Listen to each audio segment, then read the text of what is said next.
자, 이제 아까 19번까지 했었죠? 예, 20번부터 할 차례입니다. 법인인 개업공인중개사의 사무소 등록에 대한 설명 중 틀린 것은 했겠습니다. 1번 건축물 대장에 가로 있고요. 건축물 대장에 기댄 건물의 사무실을 확보해야 됩니다. 읽은 부분은 맞죠? 근데 보니까 가로 안에 가설 건축물 대장은 제외입니까? 포함입니까요? 가설 건축물 대장은 제외. 맞죠? 가건물에 대한 사무실 못 내잖아요. 맞습니다. 1번. 2번. 변호사도 중개사 법령상의 개설 등록 기준이 적용된다. 변호사한테도. 변호사도 등록 기준 갖춰야지만 등록할 수 있고 중개업할 수 있는 거죠. 맞습니다. 2번. 3번. 대표자는 공인중개사여야 되며 대표자를 제외한 임원 또는 사원의 3분의 1 이상이 공인중개사여야 되겠다. 제산날 제외하고 3분의 1 이상. 물론 대표자는 증이 있어야 되고 빼고서 3분의 1 이상 증이 있어야 된다. 이런 뜻이에요. 그 다음에 4번. 상법상 회사 또는 협동조합으로서 자본금이 5천만 원 이상해야 되겠다. 근데 요 지금 방금 전에 읽은 부분은 틀린 게 없어요. 그런데 협동조합 중에서 사회적 협동조합은 어떻습니까? 제외죠, 제외. 포함이라고 돼 있으니까 틀린 거죠. 5번. 임원사원 전원이 실무교육을 받아야 되겠다. 실무교육은 다 받는 거죠. 공인중개사가 아닌 임원까지도. 네, 그래서 틀린 것은 4번이고요. 21번. 상가건물 임대차 보호법에 관한 설명 중 틀린 것은 정답은 3번이고요. 1번은 만약에 임대인의 동의도 없이 무단으로 목적 건물의 일부를 전대했다면 임차인의 갱신 요구에 대해서 임대인은 당당히 어떻게 해요? 거부해버릴 수 있다. 이게 일부라도 무단 전대가 있으면 거절 사유가 된다는 거죠, 임대인이. 2번, 국유재산이나 공유재산은요, 상가건물 임대차 보호법에 따라서 권리금을 보장받을 수 없죠. 그래서 국유재산, 공유재산, 대규모 점포, 준대규모 점포, 이 네 가지. 다만 예외적으로 전통시장 그러면 권리금 보장되죠. 네, 그렇고.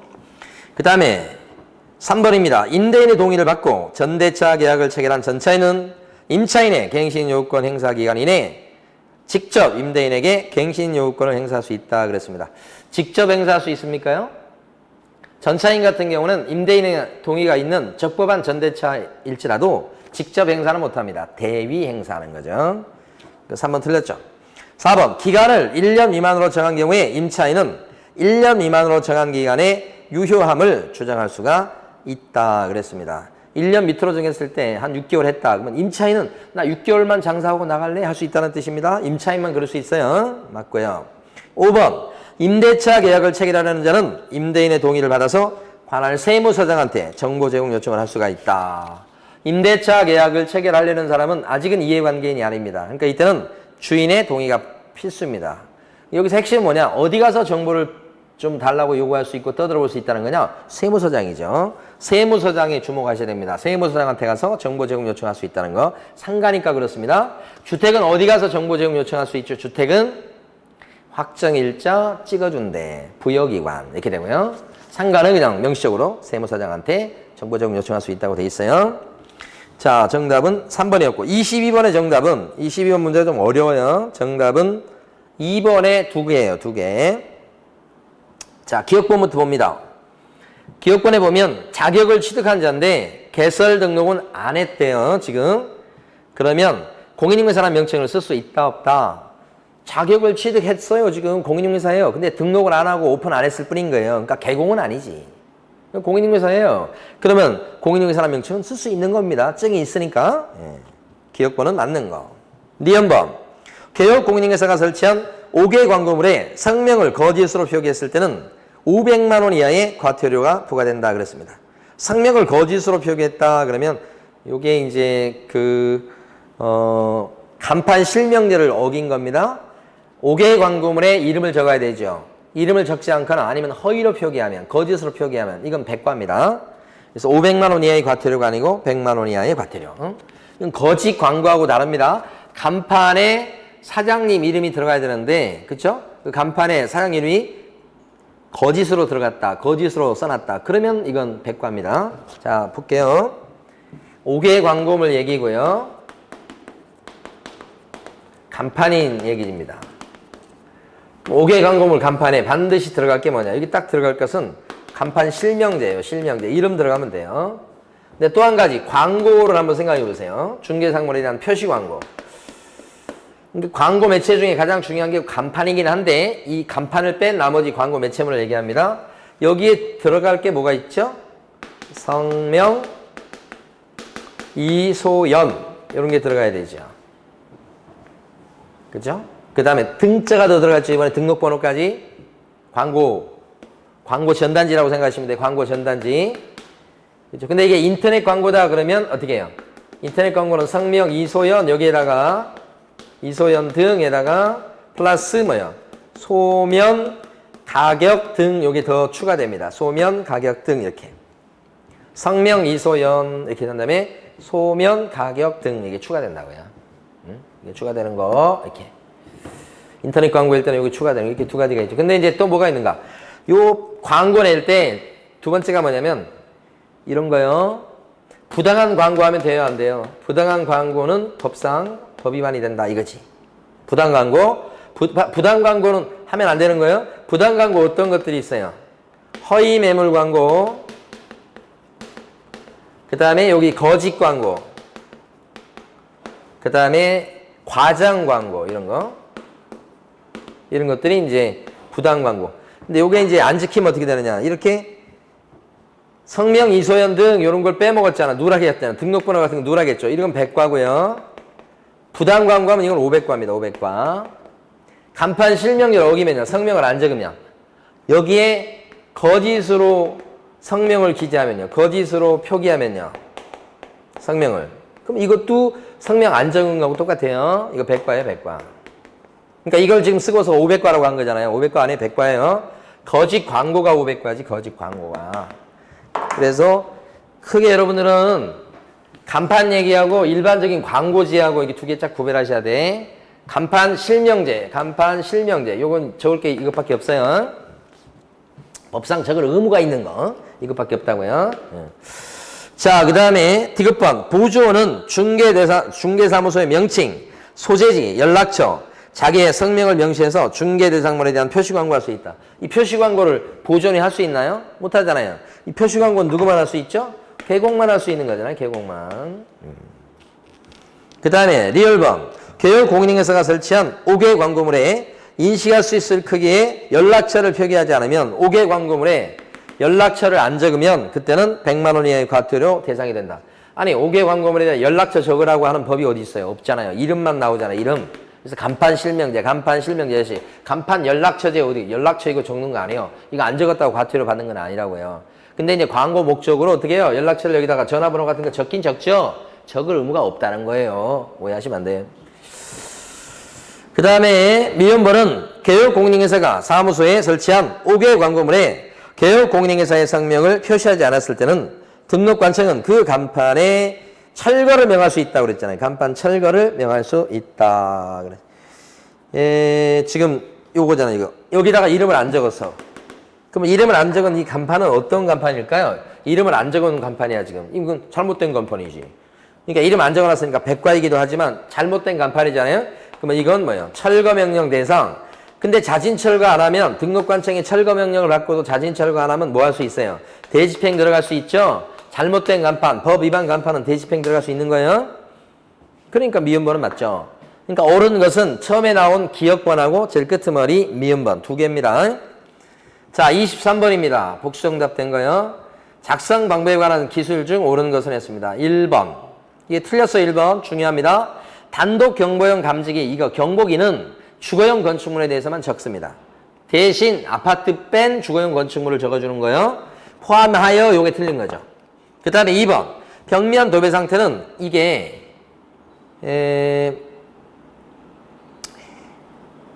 세부 확인사항 쪽이잖아요. 벽면 도배가. 그죠? 실내 벽이 환해요. 그쪽에 들어가는 거잖아. 세부 확인사항 쪽에. 그러니까 요구할 수 있죠. 요구해서 확인한 사항을 적습니다. 이렇게 한다고요.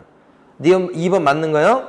3번. 입지 조건은 어때요? 이건 기본 쪽이잖아요. 그러니까 이것은 그냥 확인해서 적어주는 겁니다. 3번은. 4번. 위반 건축물은 뭘 가지고 확인해요? 건축물 대장이요. 4번도 맞죠? 그러니까 2번, 3번, 4번이 옳은 지문이에요. 5번은요. 틀렸어요. 개별 공시가나 건물의 공시가격은 임대차의 경우는 어떻게 해요?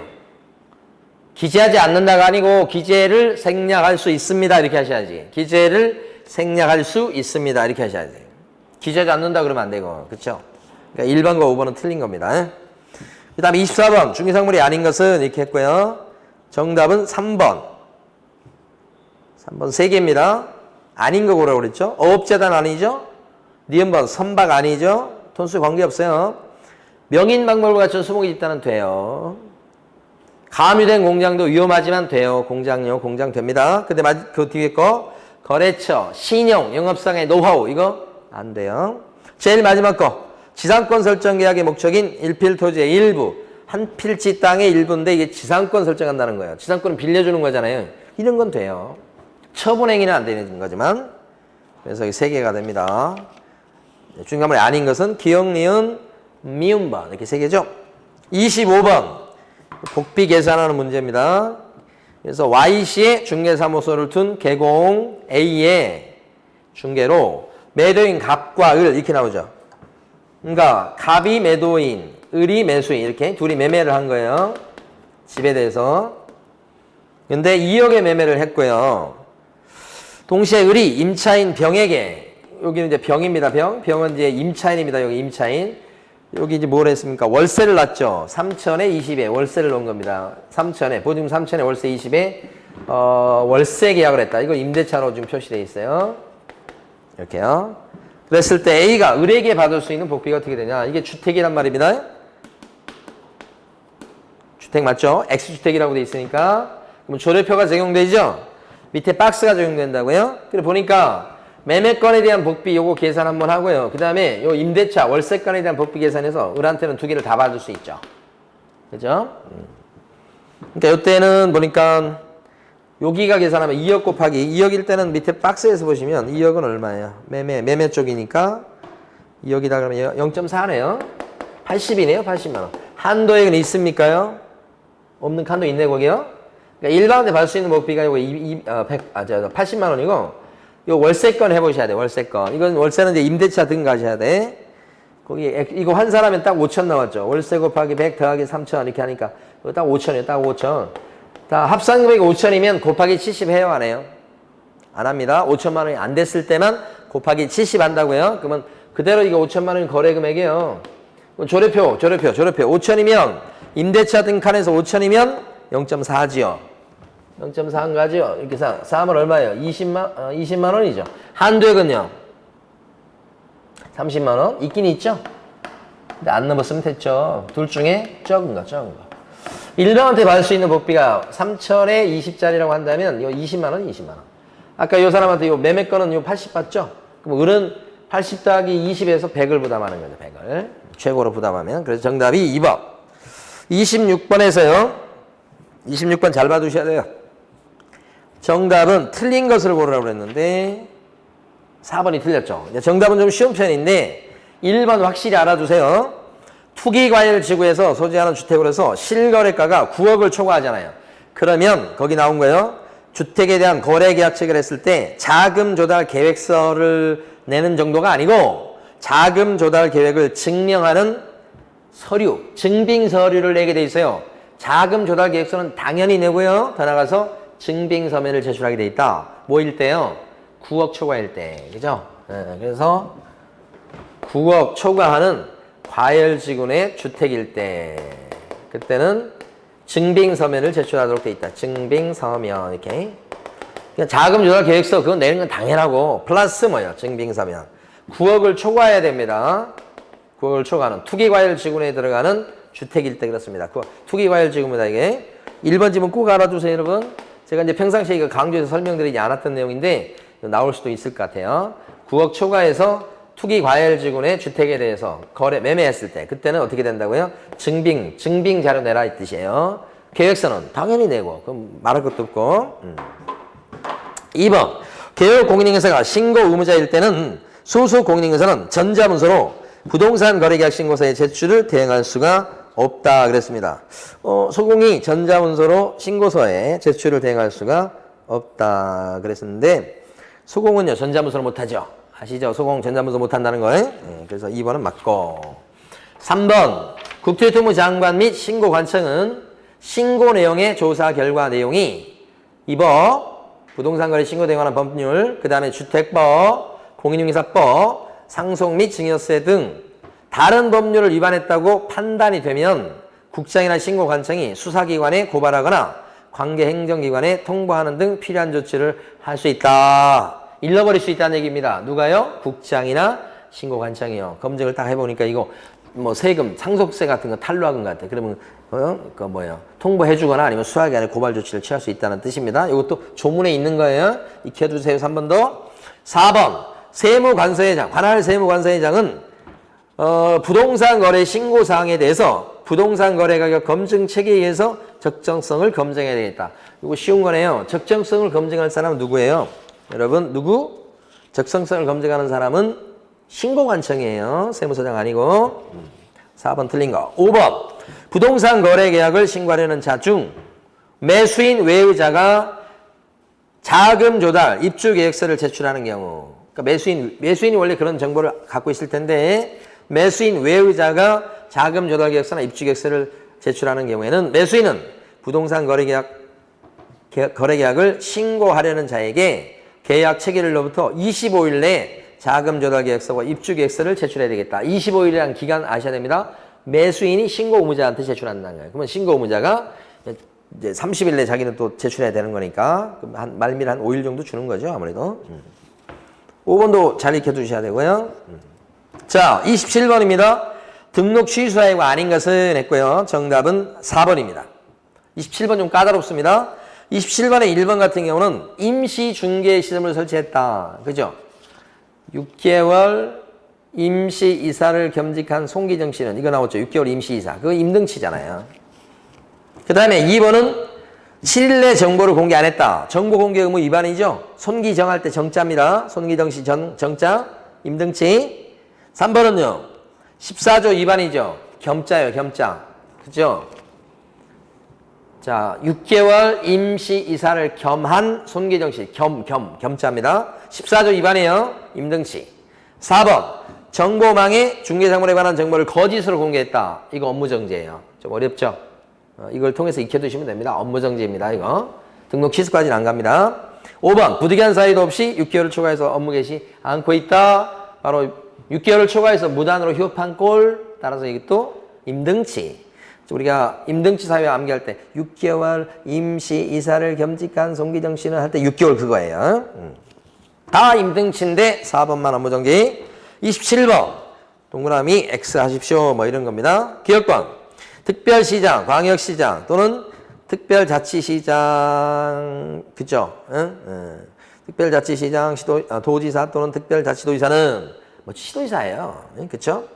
법 제6조 2항에 따라 신고관청에 보고한 내용을 취합해서 신고관청이 보고한 내용을 취합을 해서 신고관청이 시도지사한테 보고하게 돼 있죠? 그러면 시도지사는 그 내용을 취합해서 누구한테 보고하겠어요? 국장한테 매월 1회 보고한다. 맞죠? 이건 시도지사가 국장한테 보고한다는 뜻입니다. 매월 1회입니다. 거래신고제도에서 나오는 거죠. 니은번 개업공인중개사가 부동산 거래 신고를 했을 때는 해당 거래계약이 무효, 취소, 해제됐을 때 개업공인중개사가 부동산 거래계약 해제 등 신고를 해야 되겠다. 맞습니까? 계약이 깨졌을 때 개공이 해제 등 신고하는 거 없습니다. 개공이 거래 신고를 해줬다고 해도 거래 신고무가 있어서 거래 신고했다고 해도 해제 등에 대해서는 신고무가 누구한테 있냐면 당사자한테 있습니다요. 개공은 신고무가 없어요. 다만 신고 의무는 없지만 해줄 수는 있어요. 신고할 수는 있다죠. 근데 여기는 지금 틀린 게 해제 등 신고를 해야 된다고 했기 때문에 틀린 거죠. 할 수 있다 그러면 맞는 거예요. 니은번 디귿번 실거래가가 6억 이상인 주택은 자금 조달 계획과 입주 계획서를 신고해야 된다. 맞습니다. 그렇죠? 자금 조달 계획서, 입주 계획서를 내는 경우 어떤 경우요? 3억 이상 과열주택, 3억 이상 조정주택, 6억 이상 주택. 그게 지금 디귿번이죠? 네. 비규제 지역일지라도 6억 이상이면 뭐예요? 자금 조달 계획서하고 입주 계획서 내는 거죠. 근데 9억 초과하는 투기 과열지구내 9억 초과하는 주택일 때는요. 증빙 자료를 내야 돼요. 증빙 서면을. 이게 이제 뭐 거의 막 세무조사에 준하는 겁니다. 이거 입증해봐라 이렇게 되는 거니까. 자, 그러면 여기서 첫 번째 기억번은 동그라미고 니은번은 X고 디귿번은 또 동그라미니까 정답은 2번. 28번요. 옳은 것은 했고 정답은 3번. 예? 예. 그러면 1번은 28번도 은근히 까다로워요. 1번에 거래정보 사업자로 지정을 받으려면 등록관청이 정하는 컴퓨터의 용량 및 성능을 갖춘 컴퓨터 설비를 확보해야 되겠다. 그렇게 돼 있죠. 컴퓨터 용량이나 성능 누가 정해요? 국장이요. 그렇죠? 그 다음에 2번 거래정보 사업자는 중개 의뢰인으로부터 의뢰받은 중개 대상물에 관한 정보를 공개하셔야 되겠다. 정보망 사업자는 누가 준 정보만 올리게 돼 있어요? 의뢰인이 아니고 개공이요. 개공. 2번 틀렸어요. 개공으로부터 의뢰받은 정보에 하나에 공개하라 이렇게 된 거지. 3번 지정 신청할 때 공인중개사 자격증 사본을 제출해야 되겠다. 지정 신청할 때 자격증 사본을 제출해야 되겠다. 거래정보 사업자 지정 신청할 때 자격증 사본 구비서류에 들어가는 거 아시죠? 그거 들어갑니다. 여기는. 네. 3번이 정답이야. 4번 정당한 사유가 없는 경우는 운영규정을 승인받은 날부터 3개월 내 정보망을 설치 운영하셔야 되겠다. 4번 어디가 틀렸어요, 여러분? 4번 어디가 틀린 것 같아요? 4번은 두 군데가 틀렸습니다. 일단은 설치 운영은 1년 이내입니다. 1년 이내. 3개월 이내가 아니고.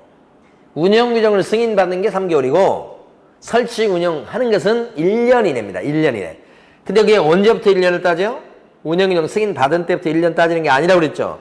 지정을 받은 날부터 1년 이내입니다. 그러니까 승인받은 날부터도 틀렸고 3개월도 틀렸고 그렇죠. 4번 틀렸고 5번 거래정보 사업자가 거래정보망에 중개 대상물에 관한 정보를 다르게 공개했을 때는 500만 원 이하의 과태료 사유에 해당이 된다 그랬습니다. 어때요? 정보망에다가 정보를 다르게 공개하면 사이다차 우리 그렇게 암기했던 거 있잖아요.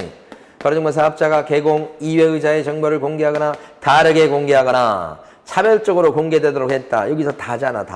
다별을 다르게 공개하면 이건 1학년 일반이에요. 지정 취소에다가 1학년 일반. 사이다차가 11도시라고 그랬잖아요. 11도시. 지정 취소해도 되고. 다짜입니다. 다. 500거 아니죠? 자, 29번. 비주거용 건축물을 알선하고 확인설명서를 적어주는데 거기에 기재사항에 해당되지 않는 거. 비주거용 건축물요. 이 비주거용 건축물에 기재할 것이 아닌 것은 그랬는데 자, 거기 보면 너희가 우리 한번 해봐요.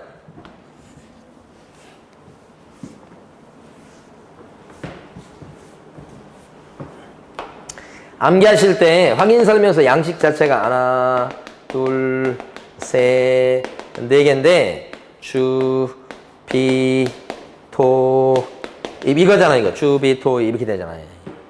응? 주, 비, 토, 입.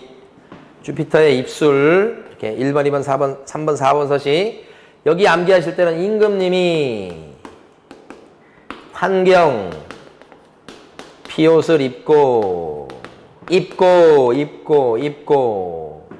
병내관 이렇게 한다고 그랬죠. 병내관 신발 가져오거라. 병내관 이렇게 한다고 그랬잖아요. 네. 옆으로 요렇게 가로로 암기할 때 임금님이 환경 비옷을 입고 공법상의 병내관 이렇게 한다고 그랬어요. 이렇게 신발 가져오라. 이렇게. 이 환경 조건과 요 경복이죠. 경복이 이건 주거용만 있어요. 없어요 밑에는. 비선호실, 비옷은 어때? 비가 오다가 말다가 이거죠. 입고 이거 뭐예요? 입지 조건과 공법상 규제죠. 거의 다 있는데 끝에만 없고 이렇게 거의 다 있는데 끝에만 없고 이렇게 되죠. 그 다음에 병내관은요. 병내관 불러보면 가야죠. 근데 이게 아무 말 없이 가면 안 되죠. 네네 하면서 쫓아가야죠. 네네 이렇게 이거 아니에요 이거. 두 번만 네네 한다고 네네 이렇게. 그러니까 도로 대중교통 1번에 있는 도로나 대중교통 주차장은요 입지 조건에 들어갑니다. 지금 이걸 물어봤었죠. 적는 거 맞죠? 그 다음에 단독 경보행위는 안 적지 이건. 네? 네. 그 다음에 관리에 관한 사항은 여기 병내관 이건 적지. 병내관. 실제 관리관계는 여기는 없잖아요. 근데 실제 관리관계는 공통사항이에요. 자, 공통사항은 적는다는 거죠. 요 2번 서식도 공통되는 게 뭐가 있어요? 예수님의 취권 발표다. 예수님의 취권 발표다. 공통되는 거. 이게 이제 권리관계인데 실제 권리 관계도 같이 별개 항목이지만 같이 암기해 두시라고 그랬어요. 그러니까 이것도 공통사항이지. 적는 거예요. 예정 금액이요. 이거 중개보수 뭐 그런 거고. 취득 관련 조세죠. 대상 불가능 표시 이런 거죠. 이것도 다 비주거용도 다 적는 거죠. 그 다음 마지막 예정 금액 등 이것도 공통사항이잖아요. 이것도 적는 거 맞죠? 적는 거에 안 들어가는 거 2번. 환경 비효설이 있고 환경 요거 잘 암기해 두셔야 돼요. 30번 포상금 제도에 관한 거. 이번에는 거래 신고등에 관한 법률상의 포상금 제도입니다. 1번 거래를 하지 않았음에도 불구하고 거짓으로 거래 신고를 한 자를 신고한 자는 포상금 지급 사유에 해당하지 않는다. 해당해요. 그러니까 포상금이 2편에 포상금 걸려있는 경우는 어떤 경우예요? 자, 2편에 포상금 걸려있는 경우 우리 암기할 때는 2편 포상금은 2편 포상금은 뭐라고 그래요? 거허목한테 포상금 줘야 된다. 거허목. 이건 거짓 신고자죠. 그 다음에 자 거래 안 했음에도 불구하고 거래했다고 불구하고 이 말이죠. 거래 안 했음에도 불구하고 거래했다고 신고하는 거. 해제 등이 되지 않았음에도 불구하고 해제 등이 되었다고 해제 등 신고하는 거. 응? 날조도 날조. 그거 불구하고. 이 말이 오면 포상금 걸려있고. 그 다음에 토지거래 허가 안 받은 거요. 그 다음에 목적대로 이용 안 한 거죠. 요렇게 해서 거허모. 이게 포상금 걸려있는 거죠. 그래서 1번이 틀린 거. 2번 토지거래 허가 받은 목적대로 이용하지 않은 자를 이것도 포상금 걸려있어요. 신고한 사건에 대해서 허가관청에 이행명령이 부과되는 경우에는 포상금을 지급할 수 있다. 이 포상금 언제 주느냐 이거 생각해 보세요.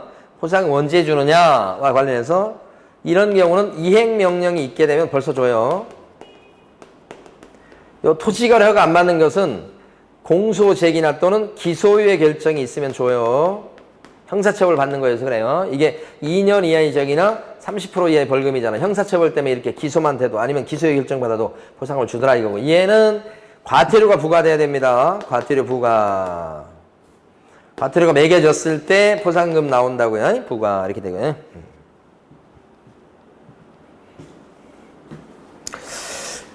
자, 그렇게 되니까 지금 2번 맞습니다. 3번. 포상금 지급 신청서를 접수받은 신고관청 또는 허가관청은 접수받은 때부터 언제까지 줍니까? 2편 포상금인데 접수받은 때부터 2개월 내 지급이죠. 2개월 접수 들어온 때부터 2달이 맞습니다. 이거. 4번 신고관청 또는 허가관청은 하나의 위반행위에 대해서 2명 이상이 각각 신고 또는 고발했을 때 각각 그랬죠. 그러면 어떻게 돼요? 최초로 신고 고발한 사람한테 몰아주죠. 따로따로 신고 고발했을 때는 1등한테 다 몰아주는 건 이건 상식이죠. 상식. 예. 그 다음에 5번은 포상금에 들어간 비용은 시군구 재원으로 자체 충당한다. 여기는 국고 보조하는 제도가 있어요? 없어요? 여러분?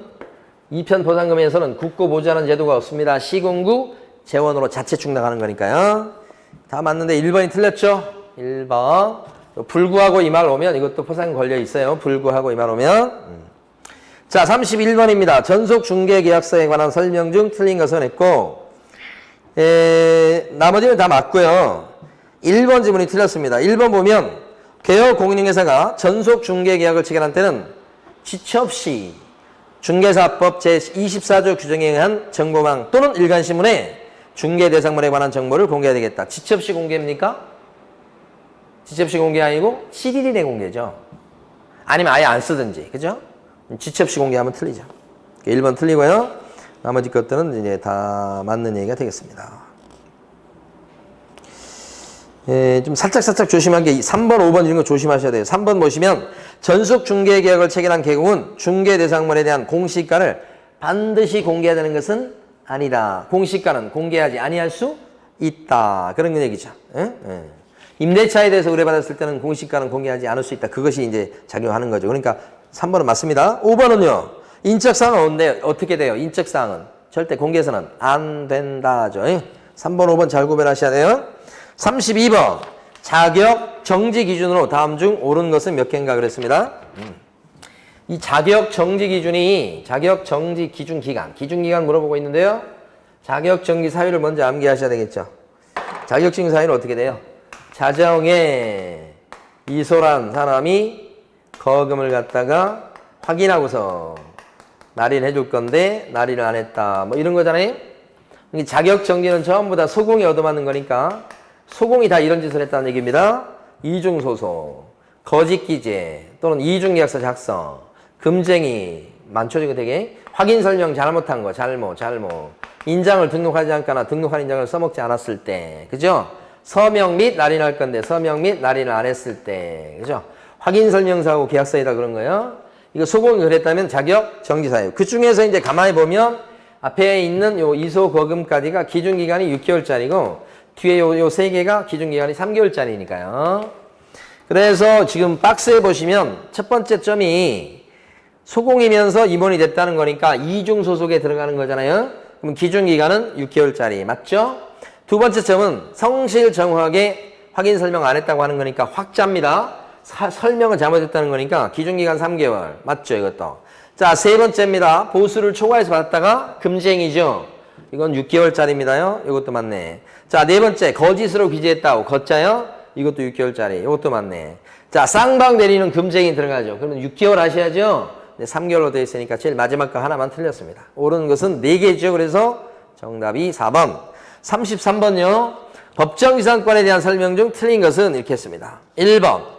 민법 제366조 소정의 법정이상권은. 법정이상권은 여러분 민법 시간이 여러분 많이 배우셔서 여러분 전공 아닙니까 이거? 자, 민법 366조 소정의 법정이상권은 건물의 소유에 부속되는 종속적인 권리가 되는 것이 아니고 하나의 독립된 법률상의 물권으로서의 성격을 지니고 있기 때문에 건물 소유자가 건물과 법정이상권 중 어느 하나만을 처분하는 것은 가능하지. 건물 소유권을 팔았다 그랬을 때 지상권을 갖다 같이 넘기지 않을 수 있다는 얘기입니다. 건물 소유권 넘어갔다고 지상권이 따라 넘어가지 않는다는 뜻입니다. 별개의 권리라는 뜻이에요. 2번. 저당권 설정 당시에 건물이 멸실되거나 철거된 후 재건축, 신축된 경우에도 저당물의 경매로 인해서 토지와 그 지상 건물이 각각 다른 소유자에게 속하게 됐을 때 법정이상권은 인정된다 그랬습니다.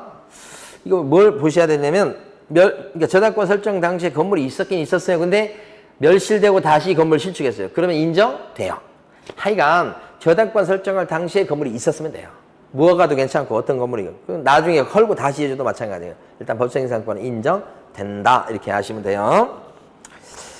자, 3번. 법정이상권을 취득한 자는 취득 당시에 땅 임자에게 등기 없이도 대항할 수 있으며 법정이상권자이기 때문에 어떻게 해요? 자기는 그 위에 있는 건물이나 이런 걸 철거할 필요 없게 되는 겁니다. 그러니까 등기 없이도 대항할 수 있어요. 그런데 토지의 승계 취득자에게 땅이 이제 그런데 땅이 이제 팔려버린 거예요. 그러면 땅 산 사람한테 가서 자기가 법정이상권을 주장하려면 자기가 이 지상권, 법정이상권에 대해서 등기를 해야 되느냐? 그렇지 않아요. 법정이상권은 등기 없이 생깁니다. 땅 임자하고 건물 임자가 같았다가 달라지면 등기 없이 또 법정이상권이 생겨. 근데 법정이상권은 채권이에요, 물권이에요? 물권이죠. 물권이니까 땅 임자가 바뀌어도 뭐예요? 법정이상권은 등기가 없습니다만은 물권이기 때문에 계속 땅 임자들한테 자신의 법정성을 주장해서 건물을 철거시키지 않을 수 있죠. 예? 그런 얘기입니다. 자, 그래서 3번이 틀린 겁니다.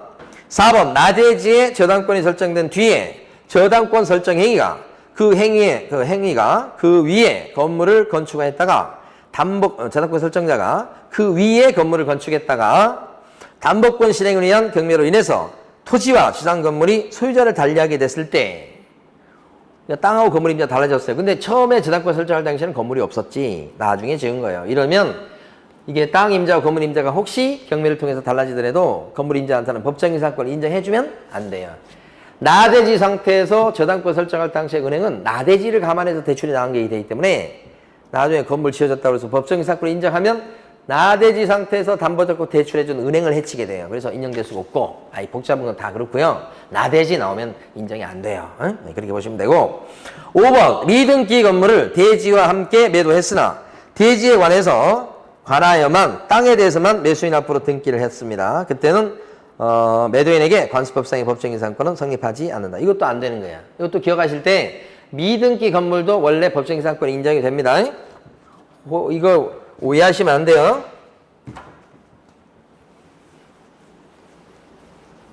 아니, 땅 주인이 A고 건물 주인도 왜 A예요? 근데 이게 미등기 무허가 건물이에요. 미등기 무허가 건물이니까 대출을 받으려고 갔더니 갑은행에서는 건물은 무허가여서 이건 담보를 못 잡잖아요. 그래서 땅만 담보를 잡은 겁니다. 얘가 근저당권자죠. 그랬다가 이제 갑이 빚을 못 갚으니까 땅을 경매에 넘겼겠죠. 땅만 넘기잖아요. 건물은 잡은 게 없으니까. 그때 B가 낙찰자예요. 근데 건물 주인은 여전히 누구죠? 미등기 무허가지만 A잖아요. A는 이건 법정의 사건이 인정이 되는 거예요, 이건. 응? 그러니까 미등기 무허가 건물일지라도 이렇게 달라지면 인정이 되는데 지금 여기 나와 있는 케이스는 어떤 거예요? 이런 케이스가 아니고 여기서 지금 보니까 이걸 다 B한테 팔아먹은 거예요. 미등기 상태에서 이렇게. 그러면 B는 이거 건물에 대한 미등기 건물에 대한 소유권을 언제 취득하죠?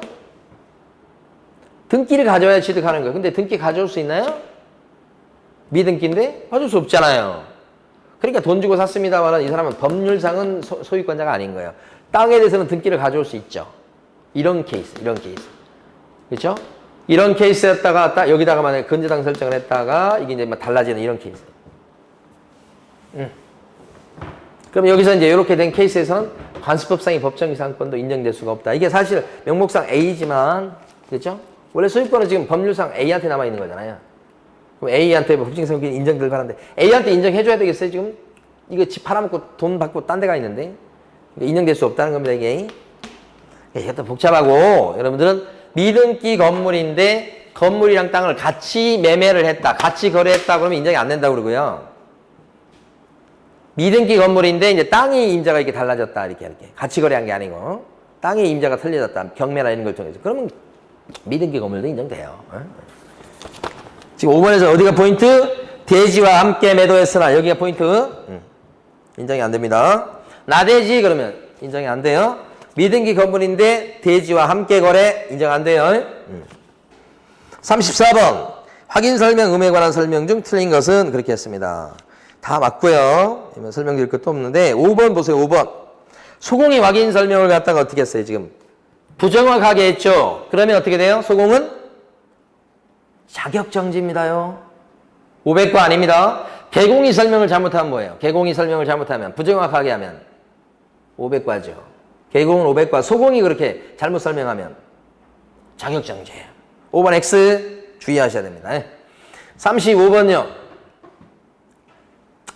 이게 상가금은 임대차 보호법 얘기입니다. 보니까 35번 봐봐요. 그러면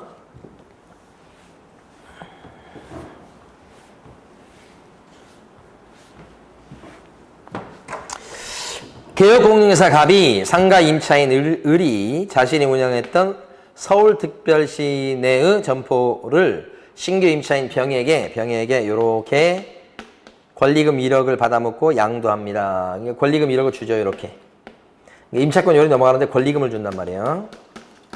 임차권 양도하고요. 이렇게 권리금 주고요.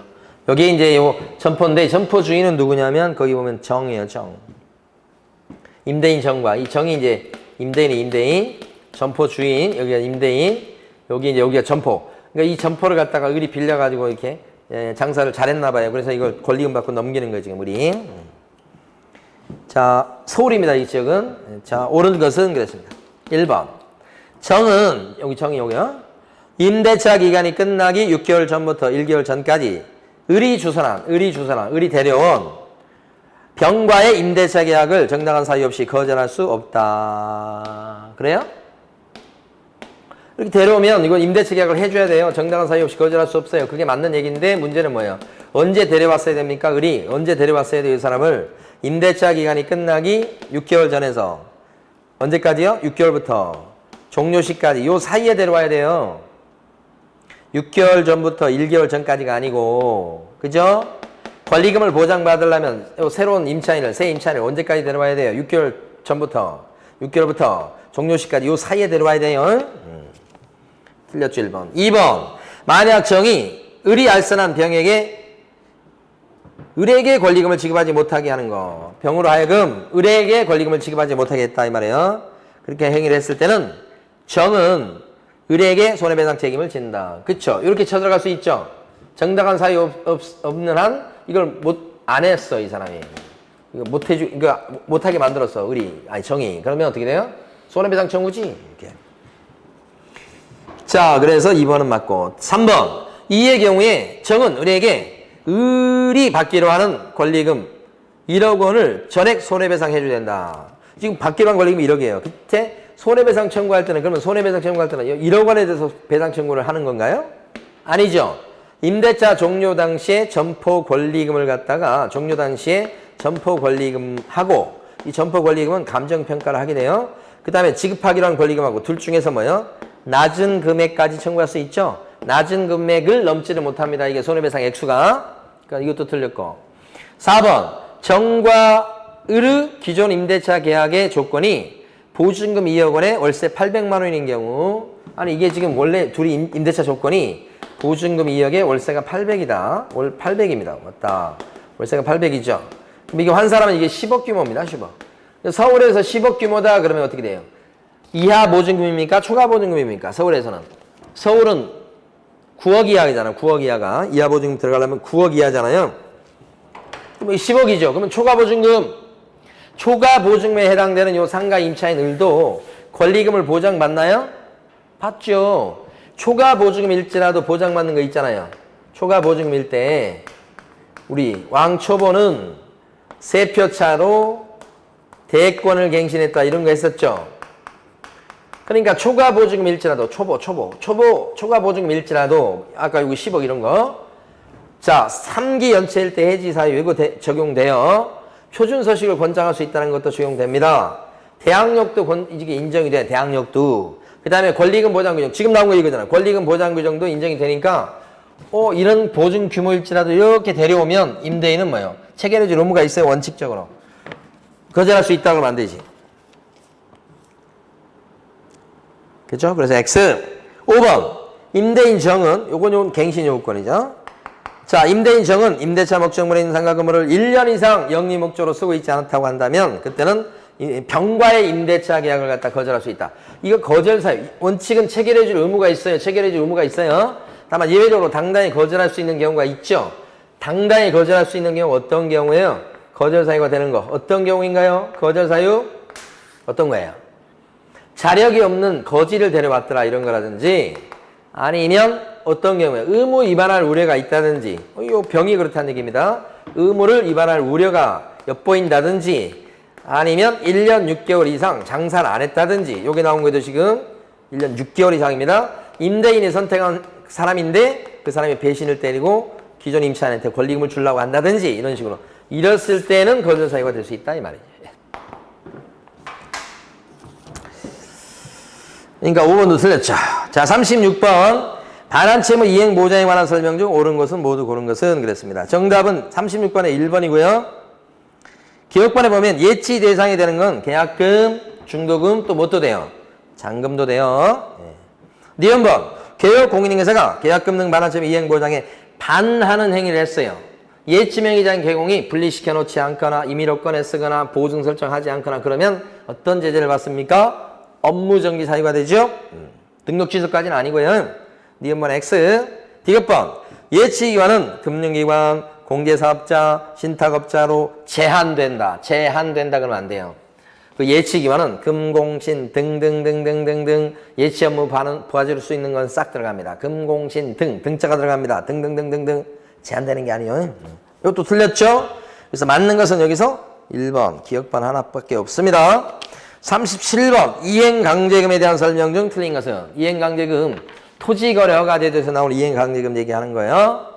예, 이행강제금은 부동산거래 신고 등에 관한 법률에서는 부동산거래 신고 제도도 없고 그 다음에 외국인 특례도 없고 이 토지거래 허가받은 사람이 허가받은 목적대로 이용하지 않을 때 이행강제금 나오죠. 그래서 그때 1번에 보면 시장군수구청장은 최초의 이행명령이 있었던 날을 기준해서 1년에 한 번씩 이행명령이 이행될 때까지 반복해가지고 이행강제금을 부과징수할 수 있다. 이렇게 돼 있죠. 1년에 한 번씩 이행강제금을 부과할 수 있다. 이렇게 돼 있죠. 1년에 한 번씩. 그렇죠?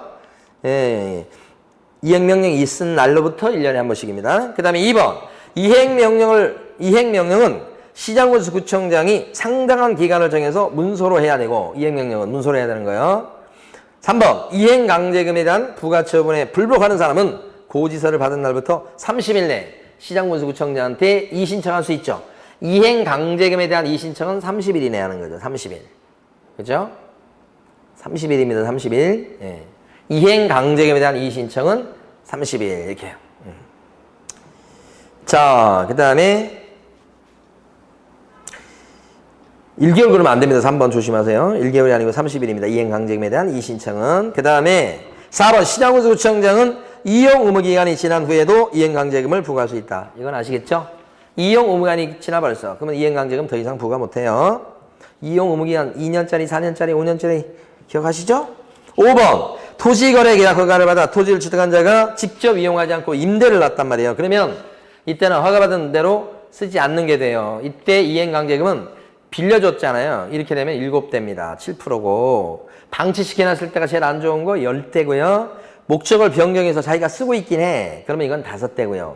그 다음에 기타도 임대처럼 7대가 되죠. 7대니까 5번 맞죠? 틀린 건 4번입니다. 38번입니다. 교육에 관련된 설명 중 틀린 것은 그랬습니다. 정답은 2번이고요. 38번에 1번 보면 소공이 만약에 정당한 사유 없이 연수교육을 안 받았어요. 자격정지사유입니까? 500과입니까? 500과죠? 잘 기억해 두시고. 2번 실무교육은 법이나 제도의 변경사항 요게 틀렸죠. 실무교육은요. 직무 수행에 필요한 법률 지식을 가르쳐주는 거죠. 법이나 제도의 변경사항은 무슨 교육이죠? 연수교육이죠. 그 뒤에 나와 있는 중개, 경영, 실무, 직업 윤리는 다 맞는 얘기예요. 예. 거기 직업, 법제도의 변경사항 거기만 딱 틀린 거예요. 자, 그 다음에 3번 고용관계 종료 신고 후 1년 이내에 개설 등록을 다시 하려고 합니다. 1년이 안 돼서 그때는 실무교육을요. 받을 필요 없죠? 면책. 4번 등록관청은 필요하다고 인정하면 대통령령으로 정하는 바에 따라서 개혁 공인중개사 등의 거래사고 예방을 위한 교육을 실시할 수 있다. 사고 예방교육 뭔지 아시죠? 모든 관청이 모든 대상자를 대상으로 해서 할 수도 있다. 안 할 수도 있고 할 수도 있고. 그죠? 받아야 될 의무가 꼭 있는 건 아니고. 그 할 수 있는 사람은 국장, 시도의사 여기 나와 있는 누구도 할 수 있어요. 등록관청도 할 수 있죠? 등록관청만 나왔다고 틀렸다고 하시면 안 돼요. 에? 등록관청도 할 수 있지. 그죠? 자, 그 다음에 5번입니다. 시도의사는 연수교육을 실시하는 경우에 실무교육 및 연수교육을 받은 후 2년이 되기 2개월 전까지 교육의 일시, 장소 내용을 당사자한테 뭐 하셔야 돼? 통지하셔야 돼요. 개별 통지만 인정이 됩니다. 누가 통지해요? 시도지사. 맞죠? 틀린 건 2번이었습니다. 39번입니다. 보수에 대한 겁니다. 1번 주택의 중개에 대한 보수는 국토부령이 정하는 범위 안에서 시군구 조례로 정한다. 어디가 틀렸어요, 여러분? 어디가 틀렸어요? 시군구 조례가 아니고 시도 조례예요. 네. 그 다음에 2번 중개보수의 금액과 산출 내역은 중개가 완성된 때 어디에다가 적어서 줘야 돼요? 확인설명서. 특히 도장까지 찍어주니까 확인설명서가 영수증 역할을 실질적으로 해버리게 되죠. 따라서 중개보수 받았을 때는 영수증을 따로 써주지 않게 되는 거죠. 2번이 정답이에요. 3번 중개 대상물의 권리관계 등 확인에 소요된 비용은 딴 말이 없으면 개혁공인중개사가 영수증을 딱 첨부해서 증빙서면이라 볼 수 있죠. 이렇게 비용 썼습니다. 해가서 매수, 그 다음에 임차, 그 다음에 권리를 취득하고자 하는 의뢰인에게 청구할 수 있다. 그렇습니까? 권리관계를 파악하면서 쓴 비용은 누구한테 내놓으라고 할 수 있어요? 매도인, 임대인, 그 밖에 권리를 이전하고자 하는 의뢰인이죠. 그래서 권양이 이렇게 하잖아요. 암기할 때. 반쯤 취했다. 반환점 이행보장은 취득을 해. 권양이. 권리관계는 이전을 해. 자, 그 다음에 4번. 상가 임대차 계약을 아슨했을 때 개혁공인중개사는 임대인에게 최고 0.8%까지 받을 수 있다. 어때요? 상가는 나머지 물건에 들어갑니다. 그러니까 임대차라도 0. 몇 프로요? 9입니다. 9. 이랬어? 이렇게 하신 분 안 계시죠? 상가 임대차 0.9예요. 임대차지만 상가니까 그런 거요. 5번 개혁 공인중개사가 중개보수를 받아먹었을 때는 중개보수 영수증을 작성해서 당사자한테 교부해라. 그럴 필요 없어요. 왜요? 중개보수에 대해서는 확인설명서에 적고 도장까지 찍어서 주기 때문에 따로 영수증 안 써주죠? 5번도 X. 맞는 건 몇 번요? 2번. 자, 마지막 문제입니다. 외국인 특례 문제예요. 틀린 것은 했습니다. 정답은 2번입니다. 1번 구성원 2분의 1이 외국인으로 구성된 비법인 사단은 단체입니다.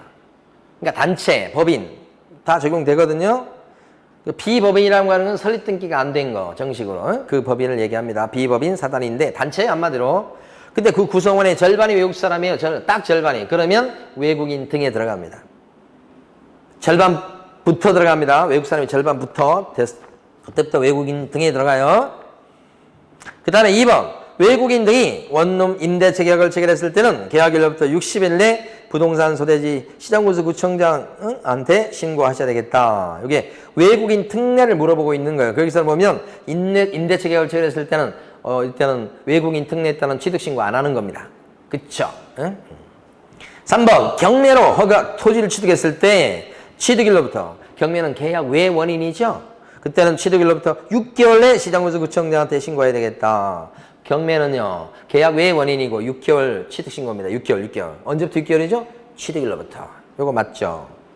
4번 신고 의무를 갖다가 준수하지 아니한 자가 자진 신고했을 때는 자수했을 때는 어떻게 해요? 과태료를 감경 면제해 줄 수 있다. 외국인 특례도 자수했을 때 감경 면제해 주는 제도 있습니다.